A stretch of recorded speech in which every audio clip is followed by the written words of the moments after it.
Hi everyone, ನಮಸ್ಕಾರ ಕರ್ನಾಟಕ. ನನ್ನ ಹೆಸರು Suraj, certified mutual fund advisor. ಈ ವಿಡಿಯೋದಲ್ಲಿ ನಾನು ನಿಮಗೆ ಕರ್ನಾಟಕದಲ್ಲಿ ಯಾರು ಮಾಡದೇ ಇರೋಂಥ ವಿಡಿಯೋ, ಮ್ಯೂಚುವಲ್ ಫಂಡ್ ಅಂದ್ರೆ ಏನು, ಮ್ಯೂಚುವಲ್ ಫಂಡ್ ಇಂದ ಆಗೋ ಯೂಸ್ಫುಲ್ಗಳೇನು, ಮ್ಯೂಚುವಲ್ ಫಂಡ್ ಇಂದ ನಮಗೆ ಏನೇನು ಲಾಭ, ನಾವು ಕಟ್ಟೋ ದುಡ್ಡು ಎಲ್ಲಿಗೆ ಹೋಗುತ್ತೆ, ಪ್ರತಿಯೊಂದು ವ್ಯಕ್ತಿಗೂ ಏನಕ್ಕೆ ಮ್ಯೂಚುವಲ್ ಫಂಡ್ ಅಂತ ಕಂಪ್ಲೀಟ್ ಆಗಿ ತಿಳಿಸಿದ್ದೀನಿ. ವಿಡಿಯೋ ಕೊನೆ ತನಕ ಎಲ್ಲೂ ಸ್ಕಿಪ್ ಮಾಡಿದೆ ನೋಡಿ. ಅಂಡ್ ವಿಡಿಯೋ ಏನ್ ಅನಿಸ್ತು ಅಂತ ಕಮೆಂಟ್ ನಲ್ಲಿ ತಿಳಿಸಿ. ಅಂಡ್ ವಿಡಿಯೋ ಇಷ್ಟ ಆದರೆ ನಿಮ್ಮ ಫ್ರೆಂಡ್ಸ್ ಅಂಡ್ ಫ್ಯಾಮಿಲಿಗೆ ಶೇರ್ ಮಾಡಿ. ಅಂಡ್ ನಿಮಗೆ ಯಾರಿಗಾದ್ರು ಮ್ಯೂಚುವಲ್ ಫಂಡ್ SIP ಸ್ಟಾರ್ಟ್ ಮಾಡ್ಬೇಕಂತ ಇದ್ರೆ ಕೆಳಗಡೆ ಕಾಣಿಸ್ತಿರೋ ನಂಬರಿಗೆ ಕರೆ ಮಾಡಿ. ಸೊ ಈಗ ಸ್ಟಾರ್ಟ್ ಮಾಡಬೇಕು. ಫಸ್ಟಿಗೆ what is mutual funds. So mutual funds ಅಂದ್ರೆ ಏನು ಅಂತ ತಿಳ್ಕೊಂಡಿರ್ಬೇಕು ನೀವು ಕಟ್ಟಕ್ಕೂ ಮುಂಚೆ. ಸೊ ಅದನ್ನ ನಾನು ಫಸ್ಟ್ ತಿಳಿಸ್ಬಿಡ್ತೀನಿ. ಏನು ಮ್ಯೂಚುವಲ್ ಫಂಡ್ಸ್ ಅಂದ್ರೆ collects money from many collect money from many investors to buy diversified stocks, bonds or other assets managed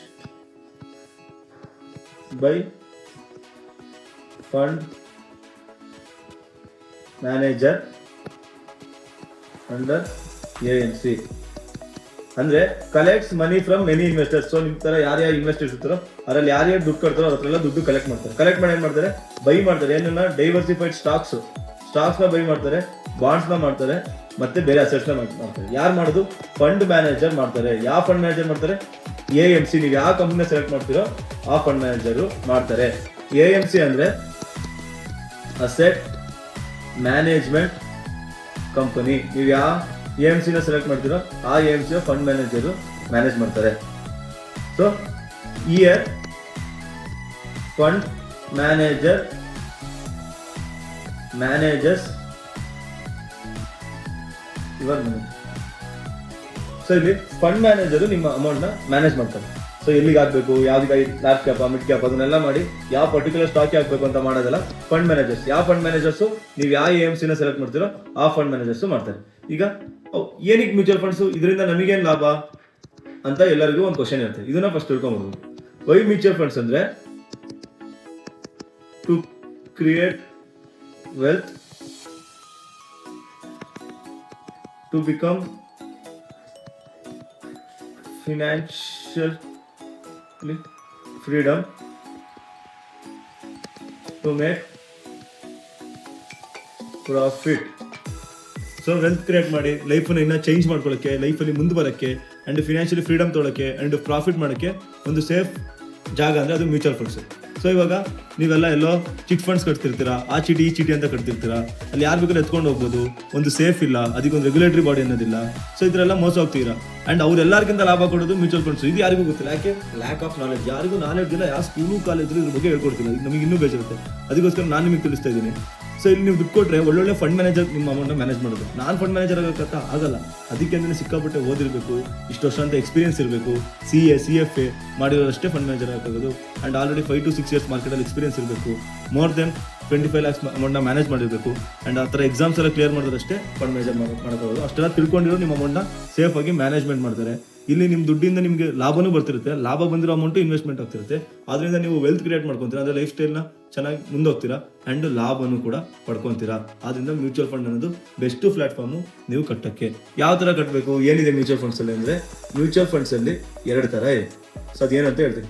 ಯಾವುದು? ಒಂದು SIP, ಇನ್ನೊಂದು ಲಂಸಮ್. SIP ಅಂದರೆ ಸಿಸ್ಟಮ್ಯಾಟಿಕ್ ಇನ್ವೆಸ್ಟ್ಮೆಂಟ್ ಪ್ಲಾನ್. ಲಂಸಮ್ ಅಂದ್ರೆ one time investment. So here monthly investment every month. SIP ಅಂದ್ರೆ every month ಕಟ್ತೀರಾ. ಇದು monthly investment ಅಂತ ಕಟ್ತೀವಿ. Every month ನೀವು ಯಾವ ಡೇಟ್ ಬೇಕಾದ್ರೂ ಸೆಟ್ ಮಾಡ್ಬೇಕು ಕಟ್ಟಕ್ಕೆ. ಈಗ ನಿಮ್ದು ಬೈಕ್ ಲೋನು, ಕಾರ್ ಲೋನು ಈ ಥರ ಎಲ್ಲ ಕಟ್ಟಾಗಲ್ವಾ, ಹೋಮ್ ಲೋನ್ ಎಲ್ಲ ಆ ಥರ ಎವ್ರಿ ಮಂತ್ 10th ಅಂದರೆ 10th, 5th ಅಂದರೆ 5th, 15th ಅಂದರೆ 15th, ಈ ಥರ ಎವ್ರಿ ಮಂತ್ ಆ ಡೇಟಲ್ಲಿ ಕಟ್ಟಾಗ್ತಾ ಹೋಗ್ತಾ ಇರುತ್ತೆ. ಸೊ ನೀವು ಯಾವ ಡೇಟ್ ಬೇಕಾದ್ರೂ ಸೆಲೆಕ್ಟ್ ಮಾಡ್ಬೋದು. ಸೊ ಲಂಸಮ್ ಅಂದ್ರೆ ಒಂದೇ ಸತಿ ಹಾಕ್ಬಿಡೋದು. ಯಾವ್ದೋ ದುಡ್ಡು ಬಂದಿರುತ್ತೆ, PF ದುಡ್ಡು, ಇಲ್ಲಾದ್ರೂ ಪ್ರಾಪರ್ಟಿ ಸೇಲ್ ಮಾಡೋ ದುಡ್ಡು, ಏನೋ ನಿಮ್ಮ ಸೇವಿಂಗ್ಸ್ ಇರುತ್ತೆ. ಸೊ ಅದನ್ನ ನೀವು ಒಂದೇ ಸತಿ ಇನ್ವೆಸ್ಟ್ಮೆಂಟ್ ಮಾಡ್ಬೋದು. ಸೊ ಒಂದೇ ಸತಿ ಇನ್ವೆಸ್ಟ್ಮೆಂಟ್ ಯಾವಾಗ ಬೇಕಾದ್ರೂ ಮಾಡ್ಬೋದು. ಇದು ಸ್ವಲ್ಪ ರಿಸ್ಕ್ ಇರುತ್ತೆ, ಯಾಕಂದ್ರೆ ಯಾವ ಟೈಮಲ್ಲಿ ಮಾಡಿ ಇದೇ ತುಂಬಾ ಲಾಭ ಕೊಡೋದು, SIP ಗಿಂತ ಲಂಸಮ್ ಲಾಭ ಕೊಡೋದು. ಬಟ್ ಯಾವ ಟೈಮಲ್ಲಿ ಆಗ್ತೀರಾ ಅನ್ನೋದು ಗೊತ್ತಿರಬೇಕು. ಮಾರ್ಕೆಟ್ ಬಾಟಮ್ ಅಲ್ಲಿ ಇದ್ದಾಗ ಡೈರೆಕ್ಟ್ ಆಗಿ ಎಲ್ಲ ಲಂಸಮ್ ಒಳ್ಳೆ ಇಕ್ವಿಟಿ ಫಂಡ್ಸ್ಗಳು ಹಾಕಿದ್ರೆ ಒಳ್ಳೇದು. ಮಾರ್ಕೆಟ್ ಪೀಕ್ ಅಲ್ಲಿ ಇದ್ದಾಗ ಫಸ್ಟ್ ಡೆಟ್ ಫಂಡ್ಸ್ಗೆ ಹಾಕಬೇಕು, ಅಲ್ಲಿಂದ ಸ್ವಲ್ಪನೇ ಇಕ್ವಿಟಿ ಫಂಡ್ಸ್ಗೆ ಟ್ರಾನ್ಸ್ಫರ್ ಮಾಡ್ಕೊಂತ ಬರಬೇಕು. ಸೊ ಇದನ್ನೆಲ್ಲ ಮಾಡೋಕ್ಕೂ ಮುಂಚೆ ನಿಮ್ಮ ಫಂಡ್ ಮ್ಯಾನೇಜರ್ಗೆ, ಫಂಡ್ ಅಡ್ವೈಸರ್ಗೆ ಕಾಂಟ್ಯಾಕ್ಟ್ ಮಾಡಿ, ಅಥವಾ ನಾನು ಸರ್ಟಿಫೈಡ್ ಫಂಡ್ ಅಡ್ವೈಸರ್, ನನಗೆ ಕಾಲ್ ಮಾಡಿ ನಿಮಗೆ ತಿಳಿಸ್ಕೊಡ್ತೀನಿ. SIP ಯಾವಾಗಾದ್ರೂ ಸ್ಟಾರ್ಟ್ ಮಾಡಿ, ಆದಷ್ಟು ಬೇಗ ಸ್ಟಾರ್ಟ್ ಮಾಡಿ. ಇವತ್ತಂದ್ರೆ ಇವತ್ತೇ, ಈಗ ಅಂದರೆ ಈಗಲಿಂದನೇ ಸ್ಟಾರ್ಟ್ ಮಾಡಿ. ಪ್ರತಿ ತಿಂಗಳು ನಿಮ್ಮ ಸ್ಯಾಲರಿಲಿ ಇಷ್ಟಂತ ದುಡ್ಡು ಕಟ್ಟಿ SIPಗೆ. ಸೊ ಯಾವ ಫಂಡ್ಸು ಏನು, ಯಾವ ಥರ ಕಟ್ಟೋದು ನೆಕ್ಸ್ಟ್ ತಿಳ್ಕೊಂಡು. ಸೊ ಮ್ಯೂಚುವಲ್ ಫಂಡ್ಸಲ್ಲಿ ಯಾವ ಥರ ಫಂಡ್ಸ್ ಇದೆ ಅಂದರೆ ತೋರಿಸ್ಬೋದು. Large cap funds, mid cap funds, small cap funds, multi cap funds, flexi cap funds. So large cap funds ಅಂತ ಇರುತ್ತೆ, ಮಿಡ್ ಕ್ಯಾಪ್ ಫಂಡ್ಸ್ ಅಂತ ಇರುತ್ತೆ, ಸ್ಮಾಲ್ ಕ್ಯಾಪ್ ಫಂಡ್ಸ್ ಅಂತ ಇರುತ್ತೆ, ಮಲ್ಟಿ ಕ್ಯಾಪ್ ಫಂಡ್ಸ್ ಅಂತ ಇರುತ್ತೆ, ಫ್ಲೆಕ್ಸಿ ಕ್ಯಾಪ್ ಫಂಡ್ಸ್ ಅಂತ ಇರುತ್ತೆ. ಫಸ್ಟ್ ಒಂದೊಂದೇ ಏನಂತ ಹೇಳ್ತೀನಿ. ಲಾರ್ಜ್ ಕ್ಯಾಪ್ ಫಂಡ್ಸ್ ಅಂದ್ರೆ year invest only on large cap stocks. ಇಲ್ಲಿ ನಿಮ್ಮ ಇನ್ವೆಸ್ಟ್ಮೆಂಟ್ ಪೂರ್ತಿ ಒಳ್ಳೆ ದೊಡ್ಡ ಕಂಪನಿ ಲಾರ್ಜ್ ಕ್ಯಾಪ್ ಸ್ಟಾಕ್ಸ್ಗೆ ಅಷ್ಟೇ ಇನ್ವೆಸ್ಟ್ಮೆಂಟ್ ಮಾಡೋದು. ಮಿಡ್ ಕ್ಯಾಪ್ ಅಂದರೆ year invest only on mid cap stocks. ಅಂದರೆ ನಿಮ್ಮ 80% ಅಷ್ಟು ಇನ್ವೆಸ್ಟ್ಮೆಂಟು ಮಿಡ್ ಕ್ಯಾಪಲ್ಲಿ ಹೋಗುತ್ತೆ, ಅಲ್ಲಿ ನಿಮ್ಮ 80% ಇನ್ವೆಸ್ಟ್ಮೆಂಟು ಲಾರ್ಜ್ ಕ್ಯಾಪಲ್ಲಿ ಆಗುತ್ತೆ. ಸೊ ಸ್ಮಾಲ್ ಕ್ಯಾಪ್ ಸ್ಟಾಕ್ಸ್ ಅಂದರೆ year invest only on small cap stocks. Small cap stocks ಮೇಲೆ ಮಾತ್ರ ಇನ್ವೆಸ್ಟ್ಮೆಂಟ್ ಮಾಡ್ತೇನೆ. ಆ್ಯಂಡ್ ಇದೆರಡು ನೀಟಾಗಿ ತಿಳ್ಕೊಳ್ಳಿ, ಯಾಕಂದರೆ ಇದೆರಡು ಯಾರು ನಿಮಗೆ ನೀಟಾಗಿ ಹೇಳ್ಕೊಡಲ್ಲ. ಎರಡು ಒಂದೇ ಅನ್ಕೊಂಡ್ಬಿಟ್ಟು ಮಲ್ಟಿಪ್ಲೆಕ್ಸಿ ತುಂಬ ಜನ ಡಿಫ್ರೆಂಟ್ ಇದೆ. ಏನು ಡಿಫ್ರೆನ್ಸ್ ಇದೆ? Year invest on large cap, mid cap, small cap on percentage basis. ಇಲ್ಲಿ ಲಾರ್ಜ್ ಕ್ಯಾಪ್ ಮೇಲೆ, ಮಿಡ್ ಕ್ಯಾಪ್ ಮೇಲೆ, ಸ್ಮಾಲ್ ಕ್ಯಾಪ್ ಮೇಲೆ ಇನ್ವೆಸ್ಟ್ಮೆಂಟ್ ಮಾಡೋದು ಪರ್ಸೆಂಟೇಜ್ ಬೇಸಿಸ್ ಮೇಲೆ. ಇಷ್ಟು ಪರ್ಸೆಂಟ್ ಇಲ್ಲಿಗೆ ಹೋಗಬೇಕು ಅಂತ ಮೂರಿಗೂ ಇನ್ವೆಸ್ಟ್ಮೆಂಟ್ ಮಾಡ್ತಾರೆ. ಮಲ್ಟಿ ಕ್ಯಾಪ್ ಅಂದ್ರೆ ಲಾರ್ಜ್ಗೂ ಇನ್ವೆಸ್ಟ್ಮೆಂಟ್ ಮಾಡ್ತಾರೆ, ಮಿಡ್ಗೂ ಇನ್ವೆಸ್ಟ್ಮೆಂಟ್ ಮಾಡ್ತಾರೆ, ಸ್ಮಾಲ್ಗೂ ಇನ್ವೆಸ್ಟ್ಮೆಂಟ್ ಮಾಡ್ತಾರೆ. ಫ್ಲೆಕ್ಸಿ ಅಂದರೆ year invest on large cap, mid and small cap as per demand on flexibility. Flexi cap ಅಂದರೆ ಫಸ್ಟ್ ಆಫ್ ಆಲ್ ಫ್ಲೆಕ್ಸಿಬಿಲಿಟಿ. ಇಲ್ಲೂ ಕೂಡ mid cap, small cap, large cap ಎಲ್ಲದಕ್ಕೂ investment ಮಾಡ್ತಾರೆ. But as per demand ಎಲ್ಲಿರುತ್ತೋ ಅದಕ್ಕೆ ಜಾಸ್ತಿ investment ಮಾಡ್ತಾರೆ, flexible ಇರುತ್ತೆ. ಅದೇ ಮಲ್ಟಿ ಕ್ಯಾಪಲ್ಲಿ ಫಿಕ್ಸ್ ಇರುತ್ತೆ. ನೀವು ಕಟ್ಟೋ ಅಮೌಂಟಲ್ಲಿ 50% ಲಾರ್ಜ್ಗೆ ಹೋಗಬೇಕು, 25% ಮಿಡ್ಗೆ ಹೋಗಬೇಕು, 25% ಸ್ಮಾಲ್ಗೆ ಹೋಗಬೇಕು. ಫ್ಲೆಕ್ಸಿಲ್ ಹಂಗಲ್ಲ, ಡಿಮ್ಯಾಂಡ್ ಜಾಸ್ತಿ ಇದ್ರೆ ಜಾಸ್ತಿ ಲಾರ್ಜ್ ಕ್ಯಾಪಿಗೆ ಆಗ್ತದೆ, ಲಾರ್ಜ್ ಡಿಮ್ಯಾಂಡ್. ಸ್ಮಾಲ್ ಡಿಮ್ಯಾಂಡ್ ಜಾಸ್ತಿ ಸ್ಮಾಲ್ಗೆ ಆಗ್ತದೆ, ಲಾರ್ಜ್ ಮಿಡ್ಗೆ ಕಮ್ಮಿ ಆಗ್ತದೆ. ಸೊ ಈ ಥರ ಫ್ಲೆಕ್ಸಿಬಿಲಿಟಿ ಆಗುತ್ತೆ. ಸೊ ಅದಕ್ಕೆ ಫ್ಲೆಕ್ಸಿ ಕ್ಯಾಪ್ ಅಂತ ಕರೀತಾರೆ. ಲಾರ್ಜ್ ಕ್ಯಾಪಲ್ಲಿ 12 to 14% ರಿಟರ್ನ್ ಕೊಡ್ತಾನೆ ಇದೆ ಲಾಸ್ಟ್ 10 years ಇಂದನೂ ನೋಡ್ಬೋದು. ಸೊ ಮಿಡ್ ಕ್ಯಾಪ್ನ ತೊಗೊಂಡ್ರೆ ನೀವು 15 to 18% ಕೊಡ್ತಾನೆ ಇದೆ. ಸೊ ಸ್ಮಾಲ್ ಕ್ಯಾಪ್ನ ತೊಗೊಂಡ್ರೆ ನೀವು 22 to 25% ರಿಟರ್ನ್ ಕೊಡ್ತಾನೆ ಇದೆ. ಮಲ್ಟಿ ಕ್ಯಾಪ್ನ ತೊಗೊಂಡ್ರೆ ನೀವು 17 to 20% ಕೊಡ್ತೀವಿ. ಫ್ಲೆಕ್ಸಿ ಕ್ಯಾಪ್ ಕೂಡ 17 to 20% ಕೊಡ್ತಾರೆ. ಸೊ ಇವಾಗ ಜಾಸ್ತಿ ರಿಟರ್ನ್ ಸ್ಮಾಲ್ ಕ್ಯಾಪಿಗೆ ಕೊಡ್ತಿದೆ, ಸ್ಮಾಲ್ ಕ್ಯಾಪಿಗೆ ಹಾಕ್ಬೋದು ಅಲ್ವಾ? ಆ ಥರ ಎಲ್ಲ ಹಾಕಂಗಿಲ್ಲ. ನಿಮ್ಮ ಏಜ್ ತಕ್ಕಂತೆ, ನಿಮ್ಮ ಫಿನಾನ್ಷಿಯಲ್ ನೀಡ್ಸ್ ತಕ್ಕಂತೆ, ನಿಮ್ಮ ಫಿನಾನ್ಷಿಯಲ್ ಗೋಲ್ಸ್ ತಕ್ಕಂತೆ ಇದನ್ನು ಇನ್ವೆಸ್ಟ್ಮೆಂಟ್ ಮಾಡಬೇಕು. ಸೊ ಈಗ ಲಾರ್ಜ್ ಕ್ಯಾಪ್ ರಿಟರ್ನ್ಸ್ ಕಮ್ಮಿ ಕೊಡ್ತೀವಿ ಅಂದರೆ ರಿಸ್ಕು ಕಡಿಮೆ, ಸ್ಮಾಲ್ ಕ್ಯಾಪ್ ರಿಟರ್ನ್ಸ್ ಜಾಸ್ತಿ ಕೊಡ್ತಿದ್ರೆ ರಿಸ್ಕು ಜಾಸ್ತಿ. ಸೊ ಯಾಕೆಂದರೆ 2023ಇಂದ 2024ಇಂದ ಸೊ ದೊಡ್ಡದಾಗ್ಬಿಡೋಣ, 2024ಇಂದ 2025 ಮಾರ್ಕೆಟು 0 ರಿಟರ್ನ್ಸ್, ಏನು ರಿಟರ್ನ್ ಕೊಟ್ಟೇ ಇಲ್ಲ, ನೆಗೆಟಿವ್. ಸೊ ಹಂಗಂದ್ರೆ ಮ್ಯೂಚುವಲ್ ಫಂಡ್ಸ್ ರಿಟರ್ನ್ ಕೊಟ್ಟಿರಲ್ಲ. ಯಾಕೆ ಹೇಳಿ? ಇವರು ಸ್ಟಾಕ್ ಮಾರ್ಕೆಟಲ್ಲ ಇನ್ವೆಸ್ಟ್ಮೆಂಟ್ ಆಗೋದು. 1 year 2 year ಏನು ರಿಟರ್ನ್ ಕೊಟ್ಟಿರಲ್ಲ. ಲಾರ್ಜ್ ಕ್ಯಾಪು ಮೈನಸ್ ಇರುತ್ತೆ, ಮಿಡ್ ಮೈನಸ್ ಇರುತ್ತೆ, ಸ್ಮಾಲು ಮೈನಸ್ ಆಗುತ್ತೆ. ಬಟ್ ರಿಕವರಿ ಆಗುತ್ತೆ. ರಿಕವರಿ ಆದಾಗ ಫಸ್ಟು ಲಾರ್ಜ್ ಆಗೋದು, ಆಮೇಲೆ ಮಿಡ್ ಆಗೋದು, ಆಮೇಲೆ ಸ್ಮಾಲ್ ಆಗೋದು. ಅದಕ್ಕೆ 5 years ಮಿನಿಮಮ್ 5 years ಏಮ್ ಇರೋರು ಸ್ಮಾಲ್ ಕ್ಯಾಪು ಮಿಡ್ ಕ್ಯಾಪಿಗೆ ಹಾಕಿ. 1 year 2 year ಏಮ್ ಇರೋರು ಬರೀ ಲಾರ್ಜ್ ಕ್ಯಾಪಿಗೆ ಹಾಕಿ. ಮೋರ್ ದೆನ್ 3 year ಏಜ್ ಇರೋರು ಏಮ್ ಇರೋರು ಮಿಡ್ ಕ್ಯಾಪಿಗೆ ಹಾಕಿ. ಮೋರ್ ದೆನ್ 5 years ಏಮ್ ಅಷ್ಟೇ ಸ್ಮಾಲಿಗೆ ಹಾಕಿ. 2 to 3 years ಎಲ್ಲ ಲಾರ್ಜು ಮಿಡ್ಡು ಫ್ಲೆಕ್ಸಿಗೆ ಅಷ್ಟೇ ಹಾಕಿ. ನೀವು ಇನ್ನೂ ಕಾಲ್ ಮಾಡಿ ಇನ್ ಡೀಟೇಲ್ ಆಗಿರ್ತೀನಿ. ಯಾಕೆ ಅಂದರೆ ಮಾರ್ಕೆಟ್ ಅರ್ಧ ಎಂಡ್ ಮೇಲೆ ಹೋಗುತ್ತೆ. ಬಟ್ 1 year 2 year ಸ್ಟ್ರಗಲ್ ಮಾಡ್ತಾರೆ. ಆ ಟೈಮಲ್ಲಿ ನಿಮ್ಗೆ ದುಡ್ಡು ಬೇಕೇ ಬೇಕು ಅಂದರೆ ಆ ಟೈಮಲ್ಲಿ ಸ್ಮಾಲ್ ಕ್ಯಾಪಲ್ಲೆಲ್ಲ ತುಂಬ ನೆಗೆಟಿವ್ ಹೋಗ್ಬಿಡುತ್ತೆ. ಯಾಕಂದರೆ ಅದು ಎಷ್ಟು ಚೆನ್ನಾಗಿ ಪ್ರಾಫಿಟ್ ಕೊಡುತ್ತೋ ಮೇಲೆ ಹೋಗ್ಬೇಕಾದ್ರೆ ಬೀಳ್ಬೇಕು ಅಷ್ಟೇ ಸ್ಟ್ರಾಂಗ್ ಆಗಿಬಿಡುತ್ತೆ. ಸೊ ಅವ್ರು ದುಡ್ಡು ಬೇಕೇ ಬೇಕು, ಬಿಡಿಸಲೇಬೇಕು ಅಂದರೆ ಸ್ಮಾಲ್ ಕ್ಯಾಪಲ್ಲಿ ಇರೋದು ಬಿಡಿಸಿದ್ರೆ ತುಂಬ ಲಾಸ್ ಆಗುತ್ತೆ, ಆದರೆ ಲಾರ್ಜ್ ಕ್ಯಾಪಲ್ಲಿ ಲಾಸ್ ಆಗಲ್ಲ. ಸೊ ಅದೇ 5 ಇಯರ್ಸ್ ಮೇಲೆ ಬಿಡಿಸಿದ್ರೆ ಯಾವಾಗಲೂ ಲಾಭನೇ ಇರುತ್ತೆ. ಸೊ ಅದಕ್ಕೆ ಕರೆಕ್ಟಾಗಿ ಡೈವರ್ಸಿಫೈನ ಮಾಡ್ಕೊಬೇಕು, ಬಿಕಾಸ್ ಮಧ್ಯೆ ಸ್ಟ್ರಗಲ್ ಆಗುತ್ತೆ. ಬಟ್ ನಾನು ಇದೇನು ರಿಟರ್ನ್ ಹೇಳಿದ್ಯೋ ನೀವು ಎಲ್ಲಿ ಬೇಕಾದ್ರೂ ಯಾವ ವೆಬ್ಸೈಟಲ್ಲಿ ಬೇಕಾದ್ರೂ ಚೆಕ್ ಮಾಡ್ಬೋದು, ಇದಕ್ಕಿಂತ ಜಾಸ್ತಿ ರಿಟರ್ನ್ ಕೊಟ್ಟಿದ್ದೆ. ಹಂಗೆ ನೋಡಿದ್ರೆ ಈಗ ಫಾರ್ ಎಕ್ಸಾಂಪಲ್ 2024 ಲಾರ್ಜ್ ಕ್ಯಾಪ್ ಏನು ಮಾಡುತ್ತೆ, 2024 ಲಾರ್ಜ್ ಕ್ಯಾಪು -10% ಕೊಟ್ಟಿದೆ. ಸಾರಿ, ಈ ವರ್ಷ +5% ಕೊಟ್ಟಿದೆ. 2023 ಎಷ್ಟು ಗೊತ್ತಿತ್ತು ಗೊತ್ತಾ, ಇದೇ 20% ಕೊಟ್ಟಿತ್ತು. ನೆಕ್ಸ್ಟ್ ವರ್ಷ ಯಾರಿಗೆ ಗೊತ್ತು 12% ಕೊಡ್ಬೋದು, ಅಲ್ಲ ನೆಕ್ಸ್ಟ್ ವರ್ಷ 30% ಕೊಡ್ಬೋದು. ಈ ಥರ 5 ಇಯರ್ಸ್ ತೊಗೊಂಡ್ರೆ ಲಾರ್ಜ್ ಕ್ಯಾಪ್ ಏನಿಲ್ಲ ಅಂದರೂ 12 - 14% ಒಳಗೆ ಕೊಟ್ಟಿದೆ. Mid cap last year 12% minus ಆಗಿತ್ತು, ಈ ಇಯರ್ 4% ಕೊಟ್ಟಿದೆ, ನೆಕ್ಸ್ಟ್ ಇಯರ್ 20% ಕೊಡ್ಬೋದು. ಆ್ಯಕ್ಚುಲಿ 2023 22% ಕೊಟ್ಟಿತ್ತು. ಸ್ಮಾಲ್ ಕ್ಯಾಪು 2023 ಎಷ್ಟು ಕೊಟ್ಟಿದ್ದು ಗೊತ್ತಾ, 27% ಕೊಟ್ಟಿತ್ತು 2023 ಸ್ಮಾಲ್ ಕ್ಯಾಪು. 2024 ಎಷ್ಟು ಕೊಟ್ಟಿದ್ದು ಗೊತ್ತಾ, -20% ಕೊಟ್ಟಿತ್ತು. 2025 ಎಷ್ಟು ಕೊಡ್ತು ಗೊತ್ತಾ, 6% ಕೊಡ್ತು. 2026 25% ಕೊಡ್ಬೋದು, ಆರ್ 15% ಕೊಡ್ಬೋದು. 2027 30% ಕೊಡ್ಬೋದು.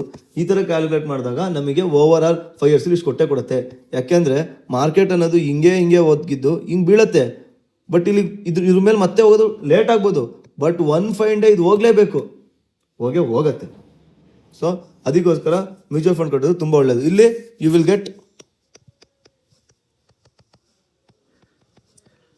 NAV units. NAV ಯೂನಿಟ್ಸ್ ಸಿಗುತ್ತೆ ನಿಮಗೆ. NAV ಅಂದರೆ net asset value per unit. ಎಷ್ಟಿದೆ NAV ನಿಮಗೆ ಯೂನಿಟ್ ಸಿಗುತ್ತೆ. ಯೂನಿಟ್ಸ್ಗೆ ಶೇರ್ಸ್ ಅಂತೀವಲ್ಲ, ಅದಕ್ಕೆ NAV ಪ್ರೈಸ್ ಅಂತೀವಿ. NAV ಅಂದರೆ you will get units. NAV units ಅಂದರೆ ಯೂನಿಟ್ ಸಿಗುತ್ತೆ, ಅದು NAV ಅಲ್ಲಿ ಹೇಳ್ತೀವಿ. NAV ನೆಟ್ ಅಸೆಟ್ ವ್ಯಾಲ್ಯೂ, ನಿಮ್ಮ ಯೂನಿಟಿನ ವ್ಯಾಲ್ಯೂ ಬೆಲೆ ಎಷ್ಟು ಅಂತ ಹೇಳುತ್ತೆ. ನೀವು ಎಷ್ಟು ದುಡ್ಡು ಕೊಡ್ತೀರೋ ಅದು ತಕ್ಕಂತೆ NAV ಸಿಗುತ್ತೆ. NAV ಪ್ರೈಸು ಏನು ಬೇಕಾದ್ರೂ ಆಗ್ತಾ ಇರುತ್ತೆ, ಮೇಲೆ ಕೆಳಗೆ ಹೋಗ್ತಾ ಇರುತ್ತೆ. ಸೊ ಇವಾಗ ನಾನು ನಿಮಗೆ ಮಂತ್ಸ್ ಏನು ಲಾಭ ಇದರಿಂದ ಕಟ್ಟೋದು ಅಂತ ಹೇಳ್ತೀನಿ. ಮಂತ್ಲಿ ಇನ್ವೆಸ್ಟ್ಮೆಂಟ್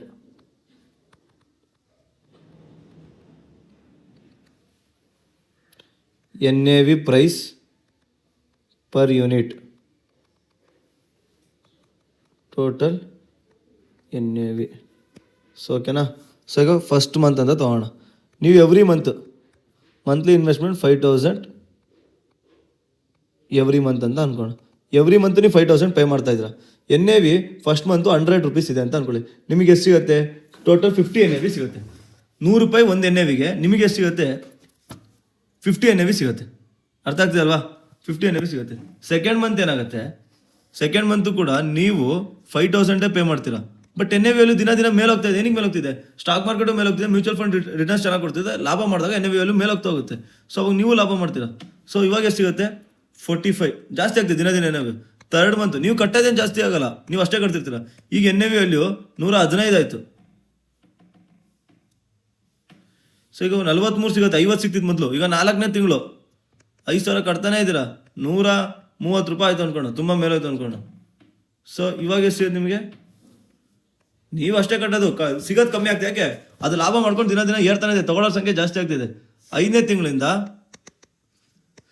ಬೀಳಕ್ಕೆ ಸ್ಟಾರ್ಟ್ ಆಗುತ್ತೆ, ಸ್ಟಾಕ್ ಮಾರ್ಕೆಟ್ ಸಡನ್ನಾಗಿ ಬೀಳಕ್ಕೆ ಸ್ಟಾರ್ಟ್ ಆಗುತ್ತೆ. 100 ರೂಪಾಯಿ ಬರುತ್ತೆ, 50 ರೂಪಾಯಿ ಸಿಗುತ್ತೆ. ನೀವು 100 ರೂಪಾಯಲ್ಲಿ ಕಟ್ಟಕ್ಕೆ ಸ್ಟಾರ್ಟ್ ಮಾಡಿದ್ದು 100 ರೂಪಾಯಿಂದ 90 ರೂಪಾಯಿಗೆ ಬಂದ್ಬಿಟ್ಟಿದೆ ಅವಾಗ. ಬಟ್ ನೀವು ಮಾತ್ರ ಕಟ್ಟೋದು ನಿಲ್ಸಲ್ಲ, ಅದು ಮೇಲಾರು ಹೋಗ್ಲಿ ಕೆಳಗಾರು ಹೋಗ್ಲಿ ನೀವು ಮಾತ್ರ ಕಟ್ಟೋದು ನಿಲ್ಸಲ್ಲ. ಇವಾಗ 55 ಸಿಗುತ್ತೆ. 7th ಮಂತು 5000 ಕಟ್ತೀರ, ಈಗ 80 ರೂಪಾಯಿಗೆ ಬಂದಿದೆ. ಸೊ ಇವಾಗ ನಿಮಗೆ 62 ಶೇರ್ ಸಿಗುತ್ತೆ. 8th 5000 ಕಟ್ತಾ ಇದ್ದೀರಾ, 70 ರೂಪಾಯಿಗೆ ಬಂದಿದೆ. ಯಾಕೆ, ಮೇಲೋ ಬೀಳ್ತಾನೆ ಇದೆ. 71 ಶೇರ್ ಸಿಗುತ್ತೆ ನಿಮಗೆ. ಅರ್ಥ ಆಯ್ತಲ್ಲ, 71 ಶೇರ್ ಸಿಗುತ್ತೆ ನಿಮಗೆ. ಸೊ ಶೇರ್ಸ್ ಅಂದರೆ NAV ಯೂನಿಟ್ ಸಿಗುತ್ತೆ ನಿಮಗೆ, NAV. ಸೊ ಈಗ ಏನಾಗ್ತಾ ಇದೆ, ಮಾರ್ಕೆಟ್ ಮೇಲೆ ಹೋದಾಗ NAV ಮೇಲೆ ಹೋಗ್ತಾ ಇದೆ. ಇಲ್ಲಿ ನೋಡಿ, NAV ಮೇಲೆ ಹೋಗ್ತಾ ಇದೆ. NAV ಮೇಲೆ ಹೋದಾಗ ಏನಾಗ್ತಿದೆ, ಶೇರ್ಸ್ NAV ಸಿಗೋ ವ್ಯಾಲ್ಯೂ ಕಡಿಮೆ ಆಗ್ತಾ ಇದೆ, ಯೂನಿಟ್ಸ್ ಸಿಗೋದು ಕಡಿಮೆ ಆಗ್ತಿದೆ ಅಲ್ವಾ. ಅದೇ NAV ಏನಾಗ್ತಿದೆ, NAV ವ್ಯಾಲ್ಯೂ ಬೀಳ್ತಾ ಇದೆ, ನಂಬರ್ ಆಫ್ ಯೂನಿಟ್ ಸಿಗೋ ವ್ಯಾಲ್ಯೂ ಏನಾಗ್ತಿದೆ, ಮೇಲೆ ಹೋಗ್ತಾ ಇದೆ. ಸೊ ಅರ್ಥ ಆಗ್ತಿದೆ ಅಲ್ವಾ. ಸೊ ಇಲ್ಲಿ ಏನು ಅರ್ಥ ಆಗ್ತಿದೆ ನಿಮಗೆ, NAV ಜಾಸ್ತಿ ಆದರೆ ಸಿಗೋ ಯೂನಿಟ್ಸು ಕಮ್ಮಿ ಆಗ್ತಾ ಹೋಗುತ್ತೆ. ಈಗ NAV ಕಮ್ಮಿ ಆಗ್ತಾ ಹೋದ್ರೆ ಏನಾಗುತ್ತೆ, ಸಿಗೋ ಯೂನಿಟ್ಸು ಜಾಸ್ತಿ ಆಗ್ತಾ ಹೋಗುತ್ತೆ. ಸೊ ಅದಕ್ಕೆ ಹೇಳೋದು, ಬರೀ ಮೇಲೆ ಹೋದ್ರಲ್ಲ ಕೆಳಗೆ ಬಿದ್ರು ಒಳ್ಳೇದು. ಯಾಕೆ, ಈಗ 70 ರೂಪಾಯಿಗೆ ಬಂದಿದೆ, ಒಂದಲ್ಲ ಒಂದಿನ 100 ರೂಪಾಯಿನ ಬ್ರೇಕ್ ಮಾಡುತ್ತಲ್ಲ. ನೀವು 70 ರೂಪಾಯಿಗೆ ತೊಗೊಂಡ್ರೆ ನೀವೇ ಬುದ್ಧಿವಂತರಲ್ಲ, ನಿಮಗೆ ಲಾಭ ಜಾಸ್ತಿ ಅಲ್ವಾ. ಸೊ ಹಿಂಗೆ ವರ್ಕ್ ಆಗೋದು. ಸೊ ಇವಾಗ 50 ರೂಪಾಯಿ ಇರುತ್ತೆ, ನೀವು ಇಲ್ಲಿಂದ ಸ್ಟಾರ್ಟ್ ಮಾಡ್ಕೊಳ್ಳೋ ಸಿಗ್ತಿರೋ 60 ರೂಪಾಯಿಗೆ ಹೋಗುತ್ತೆ, 70 ರೂಪಾಯಿಗೆ ಹೋಗುತ್ತೆ, 80 ರೂಪಾಯಿಗೆ ಹೋಗುತ್ತೆ. ನೀವು ತಗೊಂತಾ ಇರ್ತೀರ, ಹಿಂಗೆ ಹೋಗ್ತಾನೆ ಇರ್ತಾನೆ, ಲಾಭ ಮಾಡ್ತಾನೆ, ನೀವು ಅಷ್ಟು ಲಾಭ ಮಾಡಲ್ಲ. ಅದೇ 50 ರೂಪಾಯಿ ತೊಗೊಂತಾನೆ ಇನ್ನೊಬ್ಬ, 60 ರೂಪಾಯಿ ತೊಗೊಂತಾನೆ, 70 ರೂಪಾಯಿ ತೊಗೊಂತಾನೆ, 80 ರೂಪಾಯಿ ತೊಗೊಂತಾನೆ, ಸಡನ್ ಮತ್ತೆ 60 ರೂಪಾಯಿ ಬರುತ್ತೆ ತೊಗೊಂತಾನೆ, 50 ರೂಪಾಯಿ ಬರುತ್ತೆ ತೊಗೊಂತಾನೆ, 40 ರೂಪಾಯಿ ತೊಗೊಂತಾನೆ, 30 ರೂಪಾಯಿ ತೊಗೊಂತಾನೆ, 20 ರೂಪಾಯಿ ತೊಗೊಂತಾನೆ, ಮತ್ತೆ 40 ರೂಪಾಯಿ ತೊಗೊಂತಾನೆ, ಮತ್ತೆ 50 ರೂಪಾಯಿ ತೊಗೊಂತಾನೆ, ಮತ್ತೆ 60 ರೂಪಾಯಿ ತೊಗೊಂತಾನೆ, ಮತ್ತೆ 100 ರೂಪಾಯಿ ತೊಗೊಂತಾನೆ. ಒಂದಿನ 80 ರೂಪಾಯಿನ ಬ್ರೇಕ್ ಮಾಡ್ತಾ 100ರಿಂದ 200 ಆಗ್ಬೋದು, ಒಟ್ಟು ಒಂದಿನ ಬ್ರೇಕ್ ಮಾಡುತ್ತೆ. ಇಲ್ಲೆಲ್ಲ ತಗೊಂಡಿದ್ದೆಲ್ಲ ಏನ್ ಲಾಭ ಅವನಿಗೆ? ನಂಬರ್ ಆಫ್ ಯೂನಿಟ್ಸ್ ಜಾಸ್ತಿ ಸಿಕ್ತು. ನಂಬರ್ ಆಫ್ ಯೂನಿಟ್ಸ್ ಜಾಸ್ತಿ ತಗೊಂಡಾಗ ಹಿಂಗೆ ಮೇಲೆ ಹೋದ್ರೆ ಕಮ್ಮಿ ಯೂನಿಟ್ಸ್ಗೆ ಲಾಭ ಸಿಗ್ತಿದೆ. 80 ರೂಪಾಯಿ ಮೇಲೆ ಹೋದಾಗ ಇವಾಗ ಜಾಸ್ತಿ ಯೂನಿಟ್ಸ್ಗೆ ಲಾಭ ಸಿಗುತ್ತೆ.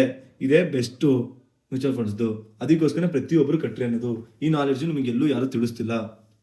ನಾವು ಮಿಡಲ್ ಕ್ಲಾಸ್ ಎಲ್ಲ ಇವಾಗ ನಾವೇನು 5,000 10,000 ತೊಗೊಂಡು ಸೈಟ್ ತೊಗೊಳಕ್ಕಾಗತ್ತಾ? ಆಗಲ್ಲ. ಅದಕ್ಕೆ ಏನು ಮಾಡ್ತೀವಿ, ಅದು ಚಿಟ್ ಫಂಡ್ಸ್ ಅಂತೀವಿ, ಅವ್ರು ದುಡ್ಡು ತೊಗೊಂಡು ಓಡಾಕ್ತಾರೆ. ಸೊ ಅದು ಮಾಡ್ತೀವಿ, ಅದು LIC ಕಟ್ಟೋಣ ಅಂತ ಹೋಗ್ತೀವಿ, ಅವ್ರು ಏನೋ ಲಾಭನೇ ಕೊಡಲ್ಲ.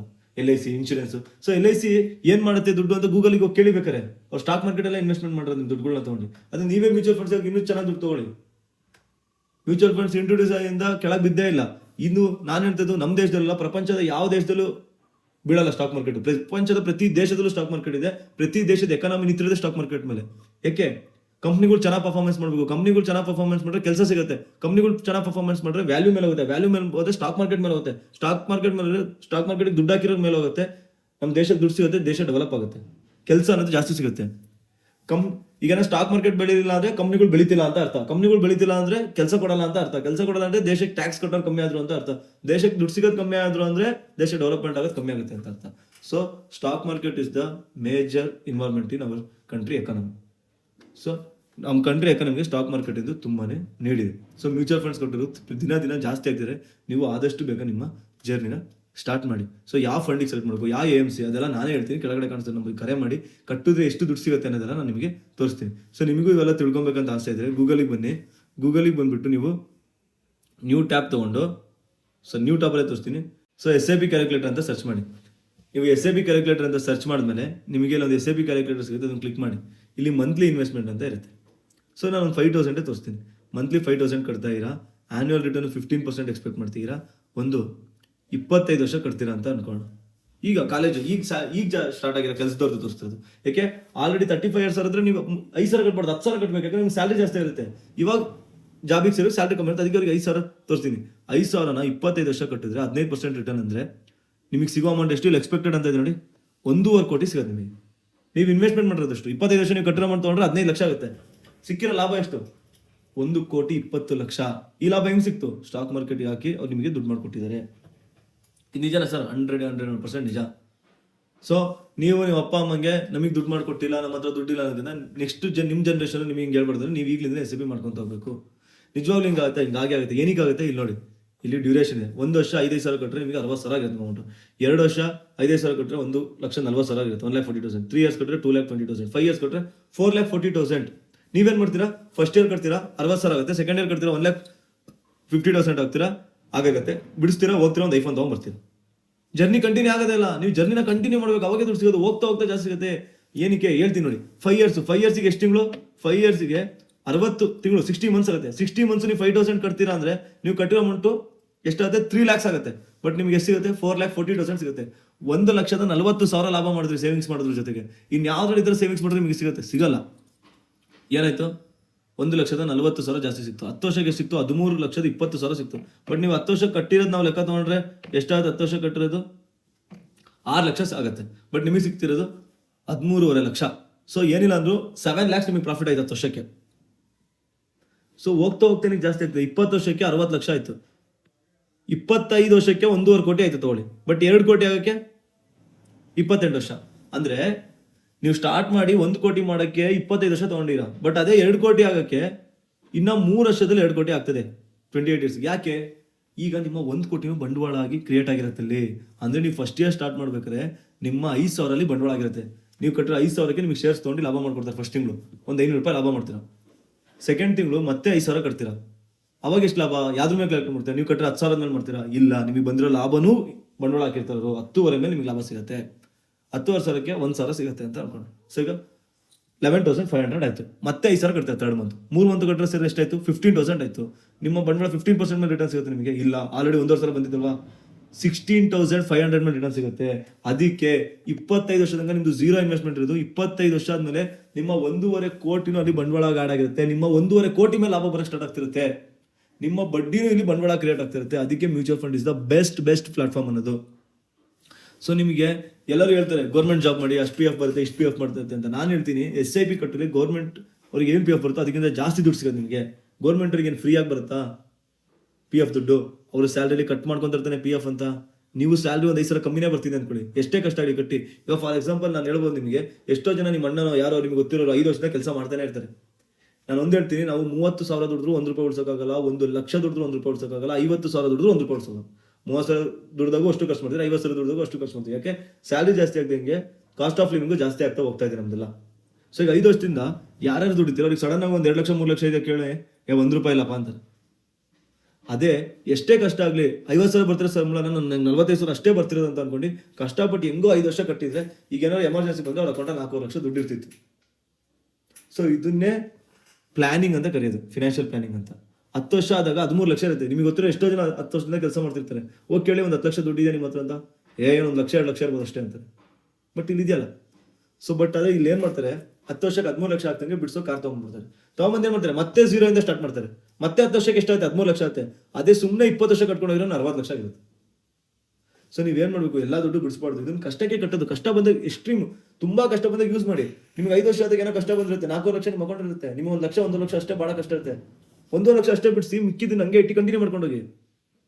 10 ವರ್ಷ ಕಟ್ಟಿರ್ತೀರಾ, ಏನೋ ಹಾಸ್ಪಿಟಲ್ ಖರ್ಚು ಬರುತ್ತೆ, ಇಲ್ಲ ಮಕ್ಳಿಗೆ ಸ್ಕೂಲ್ ಫೀಸ್ ಬರುತ್ತೆ, ಎಲ್ಲೂ ದುಡ್ಡು ಸಿಗ್ತಿಲ್ಲ. 13 ಲಕ್ಷದಲ್ಲಿ 1 3 ಲಕ್ಷ ಬೇಕು ಬಿಡಿಸಿ, ಇನ್ನು 10 ಲಕ್ಷ ಜೊತೆ ಹಂಗೆ ಕಂಟಿನ್ಯೂ ಮಾಡ್ತಾ ಹೋಗಿ. ಅಷ್ಟು ಏನಕ್ಕೆ ತೆಗಿತೀರಾ? ಈ ತರ ಮಾಡ್ಕೊಂತ ಹೋಗಿ. ಇದ್ರ ಜೊತೆ SWP ಅಂತ ಇದೆ, ಅದ್ರದ್ದು ವಿಡಿಯೋ ಬೇಕಂದ್ರೆ ಕಮೆಂಟ್ ಮಾಡಿ, ನಾನು ನಿಮ್ಗೆ ತಿಳಿಸ್ತೀನಿ. ಸಿಸ್ಟಮ್ಯಾಟಿಕ್ ವಿಡ್ರಾವಲ್ ಪ್ಲಾನ್ ಅಂತ. ಸೊ ನಿಮಗೆ ಇದರಿಂದನೇ ಪ್ರತಿ ತಿಂಗಳು ದುಡ್ಡು ಬರಂಗೆ ಮಾಡ್ಬೋದು. ಒಂದು ಸತಿ ನಿಮಗೆ 1.5 ಕೋಟಿ ಆದ್ಮೇಲೆ 25 ಇಯರ್ಸ್ಗೆ 1.5 ಕೋಟಿ ಆಗುತ್ತೆ. ನಿಮಗೆ 1.5 ಕೋಟಿ ಆದ್ಮೇಲೆ ಏನು ಮಾಡ್ಬೋದು, ನೀವು ಪ್ರತಿ ಮಂತ್ 1 ಲ್ಯಾಕ್ ವಿಡ್ರಾವಲ್ ಅಂತ ಕೊಡ್ಬೋದು. ಯಾವ ಡೇಟ್ ಸೆಟ್ ಮಾಡ್ಬೋದು ಅದಕ್ಕೂ. Every month 5th 1 lac withdraw ಅಂತ ಕೊಟ್ಟರೆ ನಿಮಗೆ ಪ್ರತಿ ತಿಂಗಳು 5ನೇ ತಾರೀಕು 1 ಲಕ್ಷ ನಿಮ್ಮ ಅಕೌಂಟಿಗೆ ಬರ್ತಾನೆ ಹೋಗುತ್ತೆ. ಪ್ರತಿ ತಿಂಗಳು 5ನೇ ತಾರೀಕು ನಿಮ್ಮ ಅಕೌಂಟಿಗೆ 1 ಲಕ್ಷ ಬರ್ತಾನೆ ಹೋಗುತ್ತೆ, 12 ಲಕ್ಷ ಆಗುತ್ತೆ. ಬಟ್ ಇಲ್ಲಿ ವರ್ಷದಿಂದ ವರ್ಷಕ್ಕೆ ಎಷ್ಟು ಬೆಳೀತಿದೆ, 20 ಲಕ್ಷ ಬೆಳೀತಿದೆ, ಇನ್ನೂ 8 ಲಕ್ಷ ಆ್ಯಡ್ ಆಗುತ್ತೆ ನಿಮಗೆ. ಸೊ ಒಂದು ಸತಿ 3 crores ಎಲ್ಲ ಆದರೆ ಪರ್ ಇಯರಿಗೆ ಮೋರ್ ದೆನ್ 1 crore ಪ್ರಾಫಿಟ್ ಆಗುತ್ತೆ. ಇಲ್ಲಿ 3 crore ಆಗೋದೇ ಕಷ್ಟ. ಅಲ್ಲಿ ತನಕ ಸ್ಟ್ರಗಲ್ ಮಾಡ್ರೆ ಪರ್ ಇಯರಿಗೆ 1 crore ಆಗುತ್ತೆ. ನೀವು ಎವ್ರಿ ಮಂತ್ 1 ಲ್ಯಾಕ್ ವಿಡ್ರಾ ಮಾಡಿದ್ರು ಬರೀ 12 lakhs ವಿಡ್ರಾ ಮಾಡ್ದಂಗೆ ಆಗುತ್ತೆ ಅಷ್ಟೇ. ಏನಕ್ಕೆ 1 crore ಆಗುತ್ತೆ? ನಿಮ್ಮ 3 crores ಬಂಡವಾಳ ಆಗಿರುತ್ತಲ್ಲ, ನಿಮ್ಮ 3 crores ರಿಟರ್ನ್ ಕೊಡ್ತಿರ್ತಾರೆ. ಆ ರಿಟರ್ನ್ ಅಲ್ಲಿ ಕಮ್ಮಿ ಅಮೌಂಟ್ ನೀವು ತೊಗೊಂಡಿರ್ತೀರಾ. ಈ ಥರ ಫಿನಾನ್ಷಿಯಲ್ ಪ್ಲಾನಿಂಗ್ ಆಗಿ ರಿಟೈರ್ಮೆಂಟ್ ಪ್ಲಾನ್ ಮಾಡ್ಕೊಳ್ಳಿ. ಸೊ ಮ್ಯೂಚುವಲ್ ಫಂಡ್ಸ್ನ ಪ್ಲಾನಿಂಗ್ ಮಾಡಬೇಕು. ರಿಟೈರ್ಮೆಂಟ್ ಪ್ಲಾನಿಂಗ್ ಒಂದು ಫಂಡ್ ಕಟ್ಟಬೇಕು. ಫಾರ್ ಎಕ್ಸಾಂಪಲ್ ರಿಟೈರ್ಮೆಂಟ್ ಪ್ಲಾನಿಂಗಿಗೆ ಇಷ್ಟು ಅಮೌಂಟ್ ಕಟ್ತೀನಿ ನಾನು, ಈ ಫಂಡ್ಸ್. ಸೊ ನನ್ನ ಚಿಲ್ಡ್ರನ್ ಎಜುಕೇಷನಿಗೆ ಕಟ್ತೀನಿ, ಅದೊಂದು ಫಂಡ್. ನನ್ನ ಮಕ್ಕಳು ಮದುವೆ ಕಟ್ತಿದ್ದೀನಿ, ಅದೊಂದು. ನನ್ನ ಮೊಮ್ಮಗಂದು ಫ್ಯೂಚರ್ ಸ್ಕೂಲಿಗೋ ಕಾಲೇಜಿಗೋ ಕಟ್ತಾ ಇದ್ದೀನಿ, ಅದೊಂದು. ಈ ಥರ ಸೆಲೆಕ್ಟ್ ಮಾಡಿ ಲಾಂಗ್ ರನ್ನಲ್ಲಿ ಮಾಡಿ. ಮಿನಿಮಮ್ 5 ವರ್ಷ 10 ವರ್ಷ ಕಟ್ಟಬೇಕು, ನಿಮ್ಗೆ ದುಡ್ಡು ಗೊತ್ತಾಗೋದು. ಮದುವೆ ಕಷ್ಟ ಅಂದರೆ ಬಿಡಿಸ್ಕೊಬೋದು. ತುಂಬ ಸ್ಟ್ರಗಲ್ ಬಂದಾಗ ಮ್ಯೂಚುವಲ್ ಫಂಡ್ ಮೇಲೆ ಲೋನ್ ಸಿಗುತ್ತೆ. ಬಟ್ ಲೋನ್ ಎಲ್ಲ ಮಾಡಬಾರ್ದು, ಸ್ಟ್ರಗಲ್ ಪಟ್ಟು ಕಟ್ಟಬೇಕು ನನಗೆ ಕೇಳೋದಾದರೆ.